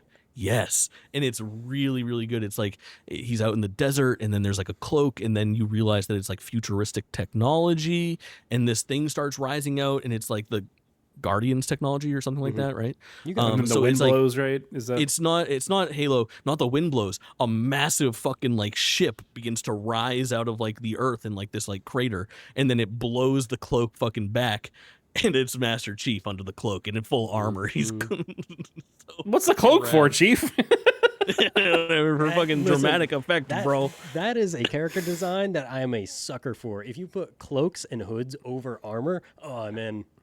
Have you seen the old Really manga good thing of Samus with the cloak? Sick. And it's also one of those great trailers where like if you're listening, I think you can hear some like audio cues where like you might hear like that, like those first like 2 Halo notes maybe ahead of time. And I think he looks down and he has like the the dog tags or something like that in his hand. Oh, it might be the chip. Yeah. Yes. Makes sense. It's just for Lay's originals. Yeah. And then, I mean, if we're still doing marketing, I have to mention after this what starts Halo Hunt the Truth audio drama. Oh my god. That is something that I have re-listened to no less than 5 times. Really? I think go crazy. I think the Hunt the Truth, so it's a podcast, but it treats it as if you, the listener, are in the Halo world. Ooh. So it's the main character. He's a journalist, voiced by Keegan-Michael Key. And he is uncovering the truth about the Spartans and that, like, oh, they were snatched as kids to be made into these super soldiers and all that. It's about this story of what should have connected into the story of 5, but there was some kind of disconnect because they don't exactly. Because through this whole story, it's about him, like, uncovering all this stuff, going to glassed worlds, and then, oh, is Chief a traitor? And then those trailers start coming out. That is introducing Locke, right? Spartan Locke hunting down the Chief, and everyone thinks that's where it's going because of all of the marketing is going that way. And then the Cortana stuff, which didn't meld perfectly, and then they went too far, and then you're Locke the entire game. So they were pushing that reboot narrative, I think, at that point. Like, this is the same time that, like, I think Gears of War 4 is being cooked, or maybe, like, Judgment or something like that, and they're trying to, like, transition out of Marcus Phoenix, and this is the same time they're trying to push the guy who plays... They're trying to put Jeremy Renner in my Mission Impossible movies. We're in the reboot mode, and let me tell you, some things just don't stick. Tom Cruise is Mission Impossible. Master Chief is Halo. And Ethan Impossible. That's right. It just doesn't play out the way that you would hope. And I think that is like, I think that's the only Halo campaign that I never completed, if I were to guess. It's the problem with it. There's some really, really good ideas in there and like story beats, but it's too heavily skewed towards the new guy. All the interesting stuff that's happening with Chief is all off screen that you hear about as that team. Yeah, it's a very interesting choice. Yeah, and like I feel like it was. You go. I feel like it was one of those things where the classic thing of, oh, this tension between these characters could be solved if they had one singular conversation, but they just don't. Chief just decides to like throw down fists instead of like, oh, hey, by the way, this really important AI is going rampant and I need some help. It's like, I'm going to just not answer your question and like attack you instead. And that's just to move the narrative forward. And that's always a dumb choice to be, Yeah. There's no other way to put it. It's 9 times out of 10 a dumb choice to do that, unless the point of the character is that they are dumb, which that wasn't the point. The point was they're supposed to be like these highly advanced, military people. So, but I did still, again, I was still a sucker for the whole angle of like her rampancy turning into her like getting twisted and like going rogue and stuff. And so like the way that game ends to me was nuts. Like, because Jake, I guess you didn't finish it, but like she continues to go rampant and they don't fix it, and she like basically hijacks these guardian things and is like holding an entire system. You're slightly off there. Oh, so okay. Sorry. Actually, I'll let you do it. The rampancy thing is actually solved between games. Also, a really weird writing choice. That like by the end of 4, you think that's the end of Cortana. She's dead. But apparently somewhere out there, Forerunners got a hold of her, and she got what is called the Mantle of Responsibility. Oh, that's right. Turned her into basically a Forerunner god. And the Mantle of Responsibility is the funniest shit I've ever heard in my life. Yeah. I take back all the nice things I just said about this game. What the hell? Yeah, it's all off screen, and then her whole villain arc in 5 it's kind of just a power thirst, you know? It's not all that interesting, and is more of a I guess I just have to destroy humanity now. Which again, I think was still a cool thing. Like it was just explored in the wrong way. Yeah, just story-wise, they in a reboot for way. Infinite too, right? Don't they? No. Infinite continues is it direct 5, but it's oh gosh, let's maybe get closer to there, because I'm okay skipping a lot of 5, because all the positive I have to say about it is the multiplayer. Amazing. I spent hundreds of hours in the multiplayer. I feel like I spent less than 40 hours in the multiplayer. I don't know what didn't click for me. It was at that era that like Call of Duty's doing it, and all these things are now jump jetty, and you're boosting around, and all the abilities are kind of heightened. And there was something about that really latched onto me.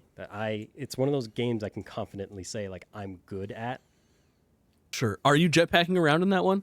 Not jetpacking, but there is a boost and like a ground pound and a charge. Right. So like it added their ideas, like, you know, you're super soldiers in these 2-ton suits. Like you should feel like that. So they made everyone like when you're sprinting, there's little boost packs that are going now, and they just I remember everything up.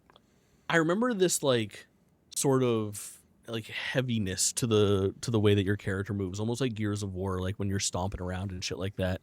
But I also remember it being like an overcorrection. I remember feeling like Halo 4 fucks up the way that Halo feels in a very massive way. Like playing Halo 1, 2, and 3, all 3 of those games have a very like cohesive like movement system. Like you jump and there's like a certain level of like floatiness and weight to your character, and they're very unique for that. And then Halo 4 just abandons that identity completely. Like it doesn't even feel like a fucking Halo game. And then Halo 5, I remember them for the multiplayer, I remember them trying to get back to that, but it just feels wrong. Like you can tell it's a different engine, and you can tell that it's like not there. And there's like both a floatiness and a heaviness that don't meld. And I remember not loving the way that Halo felt at that point. And then was it with those like boosts and pounds, are those also class-based still? No, that is something that everybody has access to. Okay. And then on top of that, there was other like power-ups and stuff you could get. It also introduced, like, in a lot of game modes, you could like buy things like Warzone, something that I think was revolutionary and should have stayed in Halo, it was big team battle, but there was also AI on the map, and it was like bigger teams than normal big team. And throughout the match, as you're completing these other objectives, you get points that you can then spend to be like, I want a sniper, just like right now out this base. You can just buy it. Or I want to get out a tank because I saved up a lot of points. I remember a very impressive like sandy level that almost looked like the Blood Gulch, but like I remember getting into like Scorpion tanks on there and just like firing into bases, and it being on a really grand scale and being pretty impressed with that. And I remember like the arena part of it too. There's a very impressive level that's on like some like vaguely metal looking technology with like a blue sky and a lot of like hanging like walkways and stuff like that I was like, oh, this is great, like Halo level design. This feels like we're back, but something just didn't click. I didn't stick with that game at that point. They also had the best Super Fiesta, because in Halo 5, every weapon had at least 2 variants, and some of them were wild. Like the Saw, their like new LMG type thing. There was one that it was just explosive rounds. Ooh. So you will be playing Super Fiesta, get that in your hands, and you're like, oh, I can turn the tide immediately. And there was like the sniper had a version where there was only 2 shots, but they're explosive. Or there's 6, but you fire like real quick. I like it. Makes sense. Yeah, their sandbox was just a lot bigger. Hell yes. W big boxes, you know. W big box. Been saying that. Halo 5 Guardians. We've skipped over the Master Chief Collection, which I think is interesting, but it doesn't really bring much new to the table. The most interesting thing to say about it is like how broken that game was for 10 years, but now how it is like a really fantastic package, and I'm glad they've like fixed it and got it into like a working situation. Because I think that's where they brought in the Halo 2 anniversary, correct? Like that wasn't a standalone. It does have a thing? single player, yeah. It does have that. Because it has the whole like I forgot toggle about that. thing too, where they like toggle, punched up the cutscenes and the graphics, and you could do the back and forth. And the multiplayer, there's like a different version of the multiplayer that has that as well, which is it's a nice package, and you can download. I'm pretty sure are both Reach and 4 in that. Reach 4 Reach And 4 ODST? and ODST are in it. Yes. Yeah, that's a nice thing to have. I'm glad a company with this sort of backbone that Microsoft has, you know, they're really making sure that their fans and people are taken care of and putting in that extra work that we need. Yeah. My only gripe with Master Chief Collection is that like it's just famously really hard to like know which games to download before you play with your friends. You know, that's just Yeah, interesting. You had issues with that, Cog? Did that happen before? Wild. All right. After that, Halo Wars 2, which I truthfully, if I played 2 hours of Halo Wars 2, I would be surprised.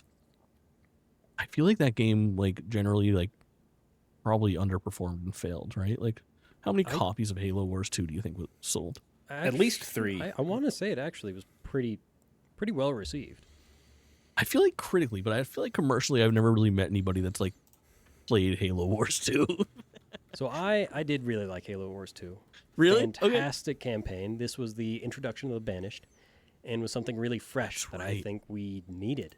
And them as an enemy also, it comes back in Halo Infinite. And it's that weird thing where Infinite is more of a sequel to Wars 2 than it is to 5.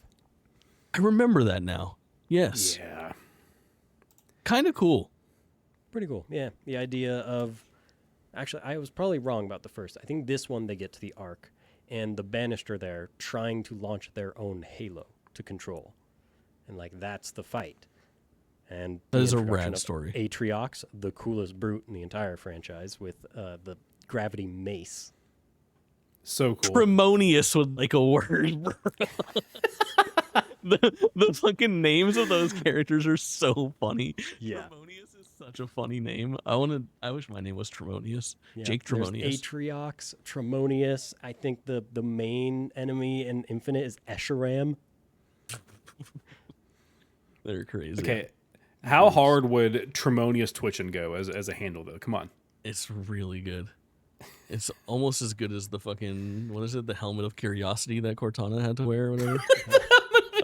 What the fuck is it called? Yeah, the Mantle of responsibility. It's not any better. It's not any better. I actually like mine a little bit more. Yeah. Very good. Helmet Very based? good. Now there is one very important game that comes out in between Halo Wars 2 Yeah, there and is. Halo Infinite. And if you've ever been to a Dave and Buster's, then Destiny you know 2. exactly what I'm talking about. No, it's Halo Fire Team Raven. Oh yeah. And this game is sick. And I'm so much of a Halo freak that I made a pilgrimage to Dave and Buster's with 2 friends, and we played through the entirety of that game, and it cost us like $15 each. And it was well worth every penny that I spent. And if you don't know what this game is, it is a sit-down 4-player, 2 widescreen HD TVs linked together light gun game where you fucking shoot all the stuff that's on the fucking screen. And it's awesome. And it I feels like a recently- Halo game. I found out there's 2 versions. There's the sit down huge one that like everyone has the 2-handed blaster things. In Universal Orlando, they have one in their arcade that is the stand up and you hold an assault rifle. Oh, that's So sick. good. It feels I need one round on that. perfect. Oh my god. Yeah. Did you play it? You went? Oh, I didn't have enough time to actually like put any like real time into it, but Yeah, I yeah, picked yeah. it up for a second, yeah. Hell yeah. Oh, that's sick. That game is really, really fucking cool and very impressive. And I truthfully didn't know. I didn't know that Dave and Buster's new ball with like video game stuff from time to time, because that was like my first time at a Dave and Buster's. Like I've had a couple nights there, I guess, since, but the first time that I went, and I was like, damn, I thought this was like all like skee ball and like NBA Jam and stuff like that, but they have like these really cool kind of like unique interactive experiences that I've never seen anywhere else. Like I played a Luigi's Mansion game there as well. That Oh had, yeah, like, the little like the vacuum. Yeah, yeah, really fucking rad. Pretty awesome. Yeah. Oh, and important to note, it takes place during Halo 1. So there is No shit. as you play through, it is kind of different sections of Halo 1, and there's some familiarity there. There's even like I want to say there's 2 missions that Chief comes in and saves the day, and then he zips off. For sure. It's fucking sick. Chief Ex Machina. I love it. Yep. You know what we haven't talked about is Halo vehicles. I mean, we talked about like the Warthog and the Ghost in passing, and I think I mentioned like the Scorpion, but the fucking Pelican. The Pelican. Yeah. How cool is the Pelican? It's so iconic that it's like one of the so most cool. copied vehicles in sci-fi. Yeah, for sure. They Yeah. drive them in Avatar. Mhm. The Wasp, I think, is underrated. The Wraith tank Oh, yeah. is underrated. The Banshee is underrated. What is the 2-wheeled motorcycle thing that in Halo 3? Or maybe 4. But it's sorry, like I a just- it's I don't know like the a answer to purple that like question. tank that works like that. Like it's got Yeah, weird yeah. Oh, I can't remember the can name. like curl. And then what's the thing that the brutes drive? They have like a big The wheel. chopper. The brute Chopper. chopper. Good fucking Yes. pull. Those The are so chopper's cool. Rad too. Fuck yeah. I just couldn't help but laugh at the idea that, yeah, the Pelican is the one thing that Avatar took from something else, not the entire Unobtainium. Yeah. setting, story, plot, anything Oh, else. and then of course you probably didn't have as much time with it. The Mantis. They went, hey, here's a mech. The That's two-legged right. walker, had a Oh, is that shotgun 4? on one hand. 4 and 5, I believe. And Yeah, forgot pretty about cool. I do remember the Mantis. It was fun. Pretty awesome. All right, Halo Infinite. I will tell you, I want to talk about, I feel like now is the time with Infinite here. Before we talk about it at large, I'll tell you my rankings of my Halo games if I were to put them out there. So Yeah. my number 1 is Halo 2, then Halo 3, then Halo 1, then Halo Infinite is my 4th favorite Halo game. Hell yeah. Then it's Okay. Halo Reach, then it's Halo 4, and then it's Halo 5. Or Halo 5, then Halo 4, I guess. I don't know. I don't care at that point to rank them. But I'm pretty hot on Halo Infinite. Generally, Thank we'll get you. into it. me too. What do you have for ranking Heroic Headgear? Again, it depends on the day because Yeah. I love so many of these games, even the ones that people don't seem to. So I think right now it will be 3 Infinite ODST, 2 Reach, 5 4 1. Sure. Cog? I don't know that I have a really definitive ranking, but I would say that Reach, ODST, 1, and Infinite are like all like somewhere in the top 4. The rest of them that I've played, like I have some enjoyment of and fond memories of, but like I just don't think about them to nearly the degree of how much I enjoyed and I really think about like the rest of those other 4 right there. So like I'm so glad that there's a panel of Infinite apologists on here right now because I Yeah. love that game so much. Honestly, on any given day, Infinite might take over on 3. I know 3 Yeah. has a lot of nostalgia pulling for it. For sure. Mm-hmm. So Halo Infinite, I think, has a fun like road to its release as well because it does a couple interesting things. So the first trailer for Halo Infinite does what Halo 5 did, and it was like rumored that Halo was coming. And depending on if you knew that it was going to be at that E3 press conference in 2018, then you probably assumed more than halfway through that this might be Halo. But it tries to emphasize something that I'm pretty sure ends up getting canceled. Is there 4-player co-op for that game?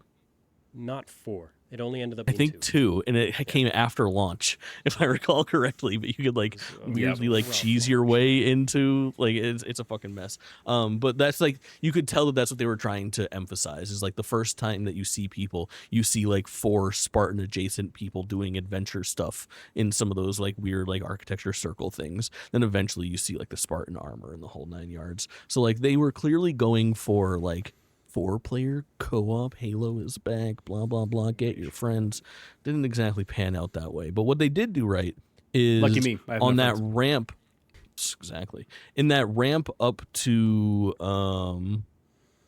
the release of the game, they did that thing where they had like the final like Halo Infinite preview event, and the game was slated for like early December or something like that, and they shadow dropped the entire Halo Infinite multiplayer suite like 3 weeks early. And it was a very dope 3 weeks to be a fucking Halo fan. Halo Infinite multiplayer from RIP was very, very good. Super strong. Good gameplay. Felt like Halo through and through. Fun maps. Good weapons. Like everything about that. All signs pointed to like a new classic Halo had somehow against all odds arrived. Definitely 343's best effort by a goddamn long shot. Really, really impressive. And super fun to have that like hype. I think it was an interesting strategy that they did to kind of push that thing along. What did you guys think of those opening days? Carl, let's start with you. I can't remember exactly how much I played like in that pre-launch multiplayer, but I do remember loving the multiplayer. Like I understand the critiques that people had as far as like, oh, it's missing my favorite game mode or whatever else, but like I was just having a good time, man. Like I I remember you were talking about the oddball earlier, and one of my like earliest clips that I saved of myself, I can't remember if I was actually streaming or if I had just like caught a recording of it on my computer or something like that, but like I was just like beating people down with the oddball in my hand, and like the little you can like select your little AI voice or whatever, and she actually went like, ooh, embarrassing, like because of me just like beating the shit out of somebody who was about to kill me. Very good. So I have some very good memories of like early Infinite multiplayer, and like it was like you said, it felt like that. Oh, this feels like I remember playing it like as a kid. Like this is like a return to form, as they say. Yeah, very impressive. Nate, where were you at? This game's amazing, and I have been in since I got in the test servers for this one. Ooh, Oh, cool. fancy. I was one of those. As soon as it went up, they're like, "Hey, you can apply through this." I was there the second you could, and I was able to see like its progression and like how it went from those early test server stuff. Things felt different, and they made some like kind of major changes to like the velocity and feel of stuff. To even then, when the multiplayer releases early, and it's like it's not a different game, but it was a pretty different feeling game. Interesting. Yeah. That's cool. That's cool insight. I didn't know how much drastically changed as far as like when people got hands on, but yeah, it did feel, I think, a lot like a return to form. And then truthfully, when the single player released, I was very impressed with that as well. I had a blast in that like open environment, the grappling hooks, some of the mobility that they brought to that. Like it was an impressive package. There was a lot to do in that game, and it's a lot of fun. And I've booted that game up in the last 2 years, the single player download, which is like 128 gigs or something fucking insane just for the single player. That's a fun game to romp around in. If you're ever looking for like, I'm like, what do I fucking do for like the weekend? I want to play something. Like you'll have a fun time booting up Halo for 4 hours one night and playing like the opening 4 hours of Halo Infinite. It's good. Yeah. The campaign was incredible. I loved it so much. Super solid story. I did again. It sucked that as somebody who actually was intrigued by how Halo 5 ended, it sucked that they did the whole like resolve it off screen. And also, by the way, you remember how in 4 and 5 the Covenant were actually kind of like your allies again? Well, now there's a whole faction that you wouldn't even know about unless you played Halo Wars 2, and now they're the bad guys again. So it's like, oh, that's kind of strange. But like once you got over that little like small emotional hurdle there, just really devastating. It was a really, really fun core experience, and like the I liked. I swear I never remember the actress's name that does Cortana, but she's Jen so Taylor? fucking good. Thank you, Jen Taylor.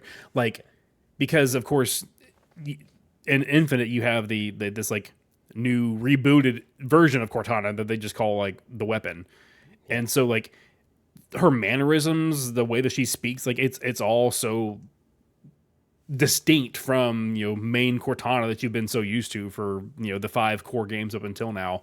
So just really really good like display of someone's talent, and I actually did find myself liking Chief's character more in Infinite as well, because they really gave him more like those human moments with the pilot character, who was also I found him enjoyable. I thought he was a cool character too.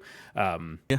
And But the way with that they like weapon- had their like little sit down, like little heart to hearts Yeah. and stuff, I was like, this is actually like this, like for the first time almost ever for me, really, as a player. I'm like, oh, Chief is actually like getting some character development in this game. and even with the weapon, and you can see like throughout that campaign that like emotional turmoil he is going through, because he's carrying a copy of his old AI that he's been with forever, and Yeah. that you can see it really come through in this one, that he's dealing with some stuff with that, and the way that resolves is really, really good writing. Yeah. They I remember fucked liking that it. up. Sorry, go ahead. Go, please. I was gonna say I remember liking it. I'll need to replay it to remind myself what exactly went down, but I remember enjoying all of it. But I was just getting mad at the launch of Halo, is why I interjected there. I was like, Yeah. they fucked that launch up so bad, man. Yeah. They would have waited. They would have just literally just waited a year. It's so short-sighted to do what they did. And I know it's the same explanation for that we give for any time that Xbox or Microsoft or Xbox Game Studios do anything. And it's like, well, shareholders, and we have to get the game out before this time and that time, and it was supposed to be a launch game for the series, and then it wasn't, and then it was delayed, and we had to ship this fucking title and get it in sales. And I'm sure if they would have just had the forethought to get some content backloaded for this game as a service. You can't have a game as a service if you don't have extra content to put out. And the fact that there was no pipeline for maps or weapons or skins is so fucking telling of what was happening behind the scenes. It was just rushed out the door. And when they finally did get it out, it was too little too late. And then the most frustrating thing of it all was they didn't even bullshit their way through.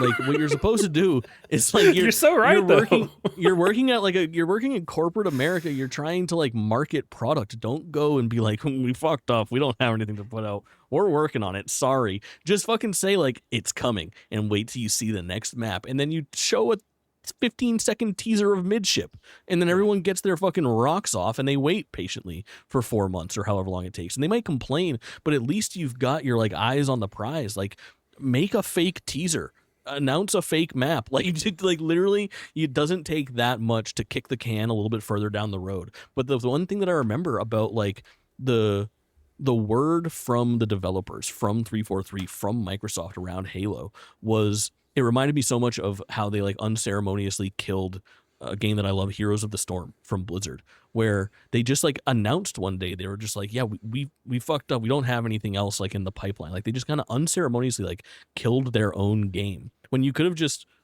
not said anything and like let people keep enjoying it. But instead they gave people like reason to doubt through the marketing. It was very, very strange. And the worst thing that you can do in that situation, when you have a free to play game or a game that is, required to have updates to keep interest, is not have anything to fucking give out. It'll die so fast. You gotta have people looking forward to things. And it's sad. It's sad that like I wish that I could boot up Halo and have a fun time, but knowing that it's basically a dead platform takes the wind out of my sails. I don't want to invest time into something like that. Yeah, like, I mean, I know that I would, kind of halfway jokingly said how excited I was to have 2 other people to talk about positively about their experience with Halo Infinite. But at the same time, I do sympathize with people. Like, if you are coming to Halo like you were when they first came out, and the campaign is an afterthought, and you're here for the multiplayer, they butchered that badly. Like, again, I had fun with it from what I played with it, but like the people who were expecting all the maps, all the guns, all the modes, all that stuff, and they, like you were just saying, they like, oh, sorry, we don't have it, shrug emoji. Like, I get why people were frustrated, but I feel like it's almost like Cyberpunk had a bad launch and then they had a redemption arc. Halo Infinite had a messy launch and then no redemption arc. And so it just left a bad taste in people's mouths, where like, if you were coming to the game for that, or like for both, then you were kind of like left in the dust. But like somebody like me who these days, for the past several years now, is primarily a single player gamer anyway. Like, I dabble in some multiplayer. I had some fun with Marathon earlier this year too. Like, I'm there for the campaign, and I love the campaign, so I was satisfied. Like, end of story. I touched the multiplayer for as long as I wanted to, and then I played the campaign, and I loved it. So I got what I wanted to out of it, but so many people didn't. And it's like, I see it, and I wish that launch didn't sour what really was good with it, which was, like you said, that open exploration was well done, well executed.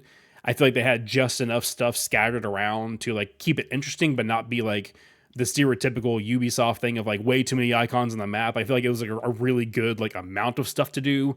The grapple hook thing, so much fun to do, like to play around with, and like there was just so much good there, but because of how it launched, it just people sucked. People don't like it. Sad story. So, to give a little context, I have completed every single battle pass that they've put out. Wow. And I have not uninstalled the multiplayer for my Xbox since I downloaded it. You play on console? I do. Controller? Yeah. I guess that's not that crazy. What is, are you bumper jumper? No. Oh, right. You hate good control schemes. No. Oh, my God. I don't want to get into that. What are you using? Southpaw? I think bumper jumper's gross. Oh, bumper jumper is it's transformative. I learned it in Halo 2, and I didn't realize how important it was.